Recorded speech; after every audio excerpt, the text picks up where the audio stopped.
Okay, guys.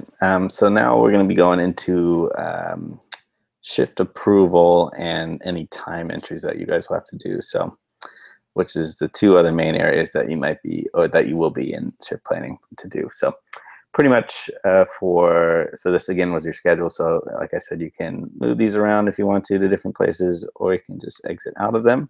And so the other place that we'll go into first is time entries. So, say a coach forgot to clock in and clock out because remember, as you know, this year we need to really enforce that coaches are clocking in and clocking out of their sessions because that's how we will have to pay them based on those hours that are clocked in and clocked out. So we want to keep them as close as we can, which we have done by one way is by rounding the sessions up and down, which I believe is part of the add-on.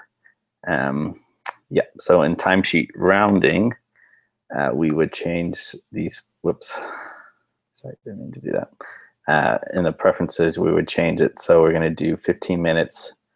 You would round up when they're clocking into the nearest hour and then down when they clock out. So that way, when they are clocking in and out of sessions, it will round to that closest hour, hopefully. But there'll probably be some times where you have to change those session times here and there, which I'll show you now.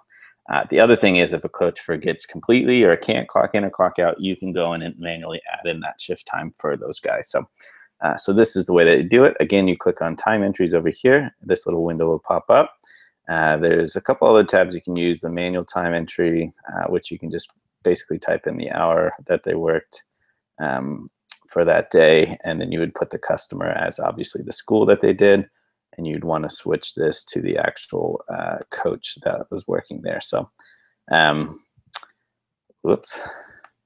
So yeah, so that's why it wasn't working there because you wanted to change that to the actual person. But the easiest way to do it is just go into, oh, stop doing this. Sorry.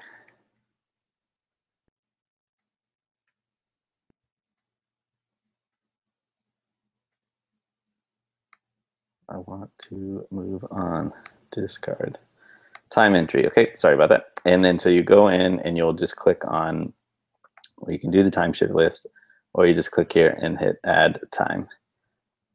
And so this will come up so you can do it for the exact employee. So if I was doing it for myself as a coach, I would go in and put the time that I worked. So it would be 10:30 a.m. obviously to 11:30 a.m. You can see the total hours that I worked. Customer is just the school that I worked at. So again, I can type that in there for whatever school I was at. So the course need. Coaches that were needed, you don't really need to put that in because that's not part of it. Billable, yes, because that session I actually worked it, so we want to build a school for it. School district, yep, it'll be Riverside. That's the only one that comes up for right now. We need to add the rest of the districts in. And the service item, it was a lunch session there because it's 10:30 to 11:30. And the session status was complete since we ran that session there. Don't really need to put any notes in there. You could say, Coach didn't clock in. Oh, time was added annually. So that will just maybe give you a reminder to go in and add that time in for that, or to remind that coach to make sure that they're clocking in and clocking out of the session. And then you would just save that time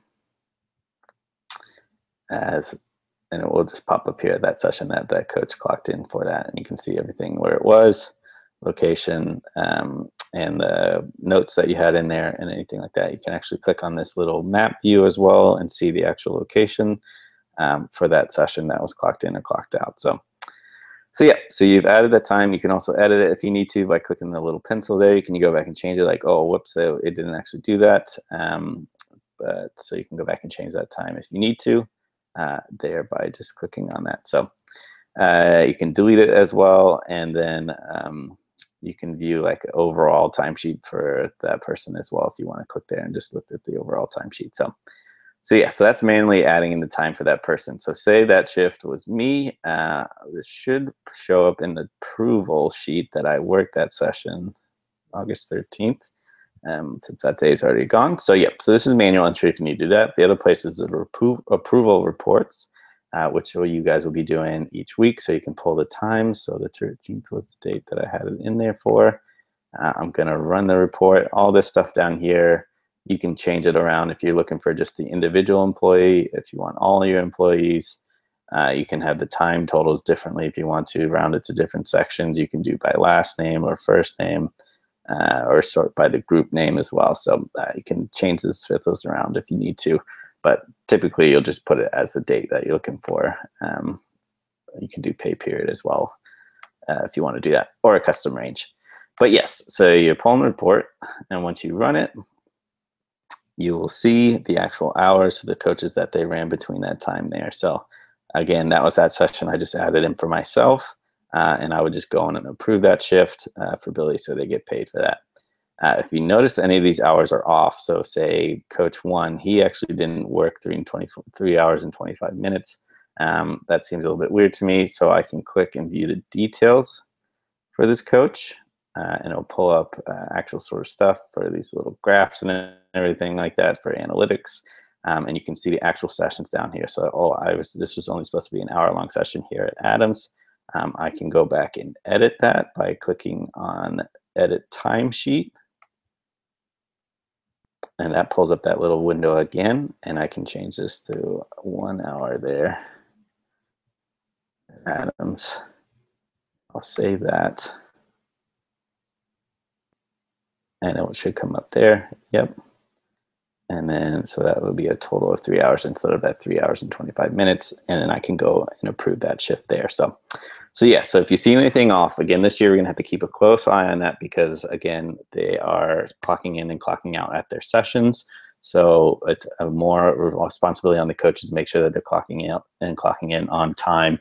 So we keep an accurate count of how long we should be paying the coaches. So yeah, so it should be pretty simple to see if something's off there hour-wise, if they forgot to clock out or things like that. And we have it set up where you should be getting some notifications and things, and coaches should be getting notifications of clocking in and clocking out of their sessions. So we should be able to keep a pretty close eye on it. But yet, again, for you guys, just to keep an eye on that, just to make sure these hours match up, and you can easily just go in and change those. But if you want all of them approved, boom, you just check the box up there as them approved.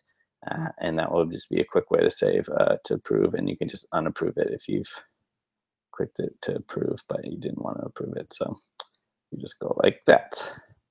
Simple enough. So yeah, so that's approving shifts. Again, same as payroll, that you'll just go in and approve those shifts weekly for your coaches, and change anything around that's a little bit off for you guys. Or if you need to add in extra time, you can go in and do it on your time card like that. So it'll show up for the coach there. Other than that, additional things in shift planning, there's not too much else. Like I said, there's that rounding thing, and we have reports that we'll be pulling from each week on my end. So myself, or any other sort of operations assistants, or the operation managers will be pulling these reports. Chris might be pulling some as well for different things. For payroll, we'll pull those probably, but also the reports that go into your actual Google Doc sheets that have all of the inputs and the outputs results that will be going into your ratios. So that's what we'll be pulling from here. On the report section there, we have customized ones done especially for our company. So those will be pulled automatically for us. So and we can pull those dailies, or whenever we want to pull those reports, we can pull those. So but you guys yourselves, the only ones you would be doing are the approvals in there. So another cool thing, sorry, I just remembered now in my notes, is there is a section where you can do scheduled versus worked. And this should easily show you as well by week, or whatever employees that you're looking for, the sessions that were actually worked by those employees. So they actually clocked in and clocked out. See if my session shows up here. I should be in the J's. So yeah, so you can easily see the sessions in here for the sessions that were clocked in and clocked out for those coaches that actually ran those sessions, or they weren't. So the schedules that they were supposed to do, and then the actuals that they clocked in and clocked out will show up here. And then you can see the difference there. So that will give you an easy way to show you exactly how many sessions here? Yeah, so mine is, I wasn't actually scheduled for that because I forgot the clock in and clock out, and I didn't actually add that into the schedule, so that makes sense there. But I worked those hours, and there was a difference there of 1 hour because I didn't actually put that in the schedule. So not the best example there, but again, so this should show, you can see, okay, my numbers are off here, and then you can check to see what coaches those numbers are off for. So that would maybe one other place that you'd be looking to see the scheduled versus worked section there in the reports to see if the numbers are off for you for how many sessions the coaches actually worked for that pay period. So, but other than that, there's not too much else over here. Employees, again, all the coaches are added into payroll first, into QuickBooks, before they show up here. So we can't add in any new coaches in here because that's all done on the QuickBooks side of things, and they'll pop up here once they're in QuickBooks and assigned to you. So yeah, you won't be adding any employees. You can group them into different sections if you want to do that. So in here, you can see we have them set up. We were just messing around with it with doing those. You can delete these out if you want to. And then you can change them or add in a new group. So you want like a school name, so Lamont. And you can save that and add different coaches to that. Or any of the managers that you want to go to that. So that would be under Chris, or it'd be under Aussie, since Lamont's in the Aussie area there. So you would add them under that.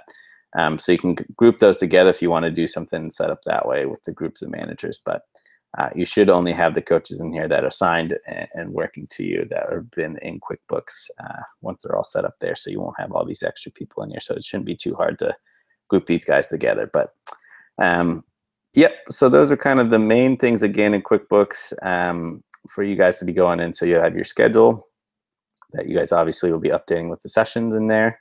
And then you have your pay for approval and any sort of time entry stuff that you guys will be doing there. So those are the kind of the main sections that you guys will be looking at in T-Sheets. And I'm sure there'll be a lot of other things that we figure out about it that are features that we can use. But for right now, these are the basic areas that you'll be working with and the basic setup for T-Sheets.